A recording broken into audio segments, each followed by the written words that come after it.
Best way to hide apps on Android. Hey everyone, welcome back to our channel. In this video we're going to discuss the best possible way to hide app on our Android, so make sure to watch the video till the end.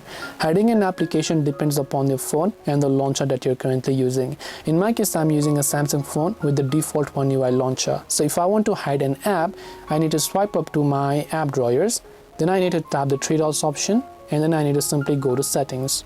From settings, I need to simply go to this hide apps on homes and apps screens toggle here. Once I select that, I can select the applications that I want to hide. So let's say for example I want to hide Discord.